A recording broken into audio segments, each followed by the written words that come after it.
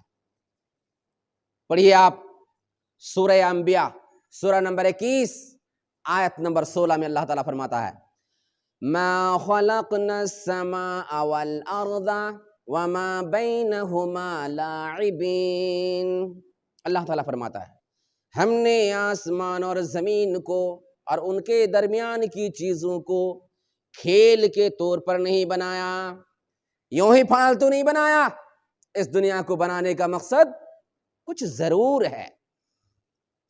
کیا مقصد ہے اس دنیا کو بنانے کا؟ آپ پڑھیے سورہ بقرہ، سورہ نمبر 2 آیت نمبر 29، اللہ تعالیٰ فرماتا ہے، هو الذي خلق لكم ما في الارض جميعا، وہی اللہ ہے جس نے تمہارے لیے زمین میں جتنی بھی چیزیں ہیں تمہارے فائدے کے لیے بنایا ہے۔ هو الذي خلق لكم ما في الارض جميعا، زمین میں جتنی بھی چیزیں ہیں اے انسان، ساری چیزیں تمہارے فائدے کے لیے اللہ تعالیٰ نے پیدا کیا ہے۔ اس وجہ سے زمین کے اندر آپ تلاش کریں، جتنی بھی چیزیں ہیں ساری چیزوں پر انسان کو قوت حاصل ہے، اسے کنٹرول کرنے کی طاقت ہے۔ جتنی بھی چیزیں اللہ تعالیٰ نے دنیا میں پیدا کی ہے، ساری چیزوں پر انسان کی بادشاہت چلتی ہے، چاہے وہ کتنی بھی بھینکر چیز ہو، کتنی بھی خطرناک چیز ہو، شیر ہو، چیتے ہو، بھالو ہو، اور کیا کہتے ہیں گھوڑے ہو، اونٹ ہو، ہاتھی ہو، سب پر انسان کی حکومت چلتی ہے۔ گویا کہ اللہ تعالیٰ نے انسان کو زمین کا بادشاہ بنایا ہے، زمین کا بادشاہ بنایا ہے۔ ہاتھی دیکھیے کتنا بڑا جانور ہے، ایک بچہ اس کے ساتھ کھیلتا ہے۔ اونٹ کتنا طاقتور جانور ہے، ایک بچہ جیسے چاہتا ہے اس کے ساتھ کھلواڑ کرتا ہے۔ ایک گھوڑا اگر موٹا تگڑا ہٹا کٹا اگر گھوڑا ہو، ہم جیسے انسان کو اگر ایک لات مار دے تو جا کر کے 50 میٹر دور میں جا کے گرے گا۔ اس پر بھی انسان کی حکومت چلتی ہے۔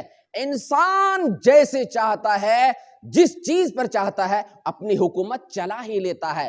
تو گویا کہ یہ دنیا جو بنائی گئی ہے انسان کے فائدے کے لیے، جیسا کہ اللہ رب العالمین سورۃ الجاثیہ سورہ نمبر 45 آیت نمبر 13 کے اندر فرماتا ہے وَسَخَّرَ لَكُم مَّا فِي السَّمَاوَاتِ وَالْأَرْضِ جَمِيعًا مِّنْهُ إِنَّ فِي ذَلِكَ لَآيَاتٍ لِقَوْمٍ يَتَفَكَّرُونَ. وَسَخَّرَ لَكُم مَّا فِي السَّمَاوَاتِ وَالْأَرْضِ، آسمان و زمین کے درمیان جتنی بھی چیزیں ہیں اپنی طرف سے اللہ رب العالمین نے ان تمام چیزوں کو انسان کے قابو میں کر دیا. اس میں انسان کے لیے نشانیاں ہیں. اگر انسان اس پر غور و فکر کرے، سوچے، تو انسان کو ہدایت مل سکتی ہے. تو دنیا کی تمام چیزیں اللہ تعالیٰ نے انسان کے فائدے کے لیے بنائی ہے. مگر انسان کو کیوں اللہ تعالیٰ نے پیدا کیا؟ انسان کو کیوں پیدا کیا؟ دنیا کی ساری چیزیں اللہ رب العالمین نے انسان کے فائدے کے لیے پیدا کی ہے، لیکن اللہ نے انسان کو اپنی عبادت کے لیے پیدا کیا. اپنی عبادت کے لیے پیدا کیا ہے. آپ اس کو پڑھیے، سورہ قرآن اٹھائیے، سورۃ الزاریہ سورہ نمبر 51 آیت نمبر 56 میں اللہ تعالیٰ فرماتا ہے، کیا فرماتا ہے؟ وَمَا خَلَقْتُ الْجِنَّ وَالْإِنسَ إِلَّا لِيَعْبُدُونَ. میں نے جن اور انسان کو اپنی عبادت کے لیے پیدا کیا، صرف اپنی عبادت کے لیے پیدا کیا. تو ساری دنیا انسان کے لیے اور انسان کو اپنی عبادت کے لیے پیدا کیا ہے. اس وجہ سے اللہ رب العالمین سورۃ البقرہ سورہ نمبر 2 کی آیت نمبر 21 کے اندر فرماتا ہے یا ایھا الناس اعبدوا ربکم الذی خلقکم. یا ایھا الناس، اے لوگو، اعبدوا ربکم، اپنے اس رب کی عبادت کرو جس رب نے تمہیں پیدا کیا ہے. جی، تو کیا معلوم ہوا کہ دنیا کیوں بنائی گئی ہے؟ اس کا جواب اگر ہے تو صرف اور صرف قرآن کے پاس ہے. اس وجہ سے انسان کو قرآن کی طرف لوٹنا چاہیے.